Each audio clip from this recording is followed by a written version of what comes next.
Juokaujant būtų galima pasakyti, kad man gražiausios negražios nuotraukos, tai yra jos paprastai būna įdomesnės, negu kur visi žmonės pasitempę, kostiumuoti, susėdę ant kėdučių.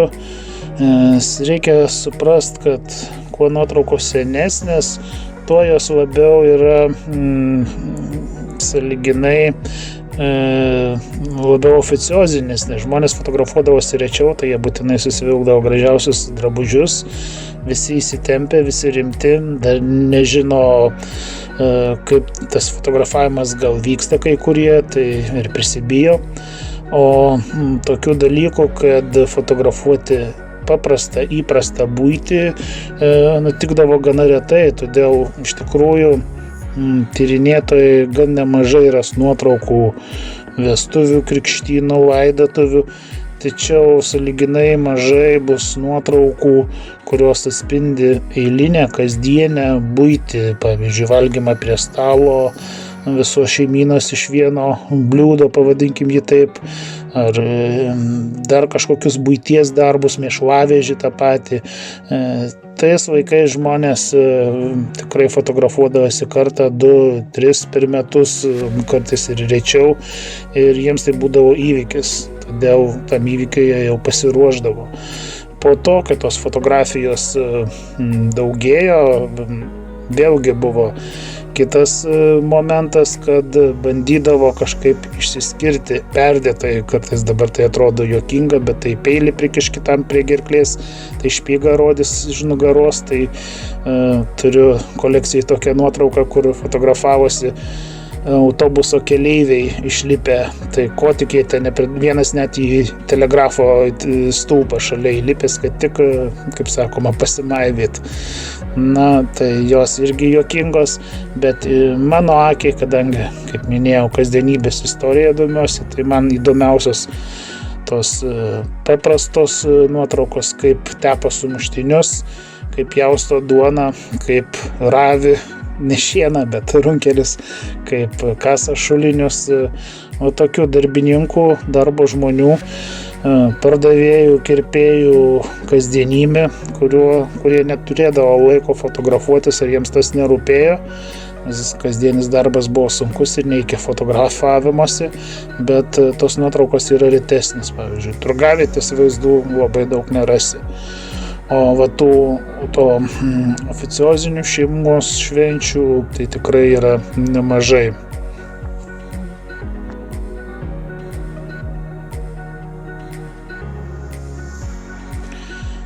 Na, iš tikrųjų aš nepeiksiu taip jau labai skaitmenos, nes jinai sąlyginai išlaisvina žmonės, kai tu pleškini 100 kadrų, nori, nenori, juos papuls daug tos buities, kuri man kaip tyrėjai, tiksliau ar kitam būsimam mano tipo tyrėjai būtų potencialiai įdomi tie visi buities elementai. Aišku, jeigu tos nuotraukos išliks, čia yra skaudus momentas, iš tikrųjų skaitmenos yra išlikimas sudėtingas gana, geras sudėtingesnis negu popieriaus, ir vėlgi tų 10 tūkstančių fotografijų jas sudėtingiau peržiūrėti, popierinių mažiau.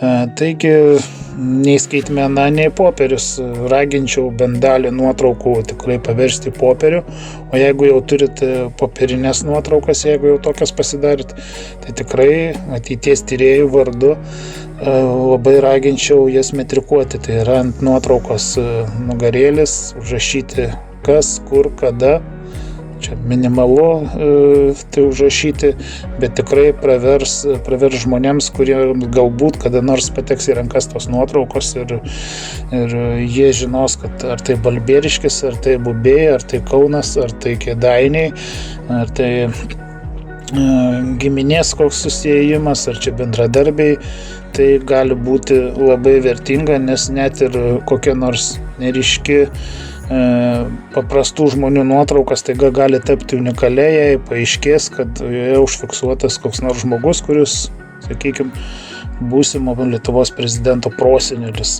ar žmogus, kurio anūkas išgarsėjo kokį nors atradimu ir taip toliau ir panašiai. todėl nuotraukas metrikuoti tai yra ir pagarbos ženklas tam įvykiui ir žmonėms ir tam tikras palikimas ateities tyrėjams. Aš sakyčiau, kad gal kokie 5%, 10% verta turėti popierinių nuotraukų, bet aišku, skaitmenos neišvengsi. Skaitmena irgi yra gerai.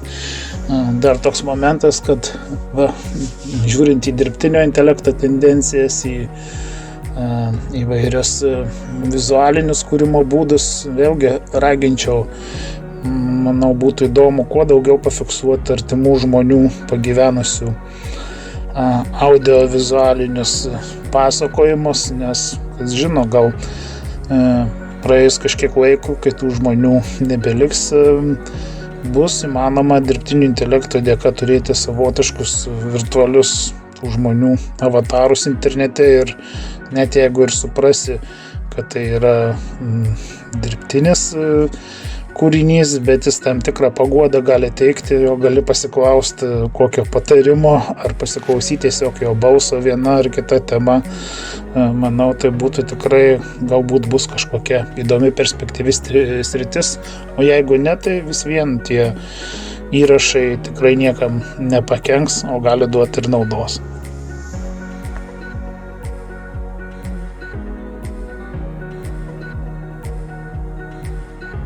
Aš dar ir nuotraukų kolekcionierius. Tai iš tikrųjų į nuotraukas žiūriu keliais aspektais. Vieną jas vertinti kaip istorinį reliktą, kitą kaip artimų žmonių atsiminimus, kurie gal svarbus tik giminės istorijai ar miestelio istorijai. Iš tikrųjų, pavyzdžiui, jeigu esi vieni kolekcionieriai ar istorikai renka teritoriškai nuotraukas, vieniems yra svarbi miestelio istorija, tai jie už to miestelio nuotraukas bet ką padarys, kiti viso savo krašto nuotraukas, pavyzdžiui, Zarasų krašto renka, treti jau visos Lietuvos, bet tai čia reikia jau turėti plačią kišenę šitam. Aš, kadangi domiuosi kasdienybės istorija, man svarbu nuotraukose yra įvairūs, kartais gal smulkūs elementai, tai yra kas padėti ant stalo, kokie buteliai, kokie įrankiai, net kokia žmonių laikysena ar kambarį kokie daiktai matyti, kaip žmonės apsirengę su laikrodžiais ar be. Žodžiu, kreipiu dėmesį į tokius dalykus, kreipiu dėmesį į tai, ar matosi fonas kažkoks, ar matosi ar tai kambarį, ar tai matosi peizažas koks, ar bažnyčia. Tačiau visų žmonių norėčiau paprašyti, kurie šiais laikais darosi nuotraukas popierines, tokių galbūt jau nebe tiek daug kaip anksčiau, nepamiršti užrašyti nuotraukų metriką. Tai yra kitoj nuotraukos pusėje trumpai pieštuku užrašyti ar metus, kas fotografavosi, kur fotografuotasi. Tai minimalu, bet to tikrai užtenka ir tai labai padėsi tiems nežinomiems ateities tyrinėtojams, kuriems galbūt kada nors į rankas paklius ta nuotrauka tolimų jūsų anūkų perduota ir jie turės visai kitokią vertę. O iš tikrųjų dar į nuotraukas galima žiūrėti ne tik kaip į tų senų laikų liudijimą, bet ir vieni renka, kolekcionuoja jas pagal atspaudus, kiti žiūri iš tikrųjų savo tyriamų laikotarpių ribas, jiems pavyzdžiui pokario nuotraukos svarbu, tarpukario jau mažiau, arba atvirkščiai.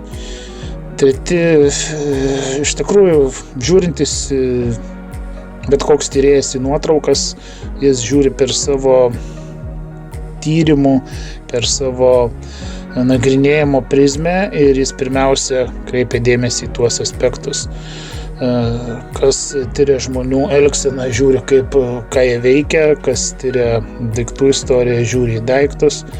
Ir matyt pirmiausia į tai ir kreipia dėmesį. Aišku, į nuotraukos būklę, ar tai nėra falsifikatas. Pasitaiko dėja aukcionuose ir tokių dalykų, kad nuotraukos būna falsifikuojamos, tai yra jų kopijos sendinamos. Ar tas dalykas yra unikalus, galbūt nuotrauka labai prastos kokybės, galbūt jinai apdraskyta, bet jinai užfiksavus, gal vienintelė tokia Lietuvoje ir pasaulyje užfiksavo kažką unikalaus. Na, pavyzdžiui, į Dubysą įplaukusi garlaivį, kuris paima žmonės. Taip garlaiviai plaukdavo ir į Dubysą šiek tiek kelius šimtus metrų, yra tokių nuotraukų, yra užfiksuota. Na, daugiau nežinau, ką pasakyti apie nuotraukas, bet iš tikrųjų kolekcionieriai, tyrinėtojai, istorikai daug ką apie jas turėtų papasakot ir tai yra iš tikrųjų stiprus pomėgis, dažnai suryjantis gerą dalį šeimos biudžeto, brangus, tačiau iš tikrųjų daug gerų potyrių suteikiantis tam tyrinėtojui, na ir praturtinantis istoriją.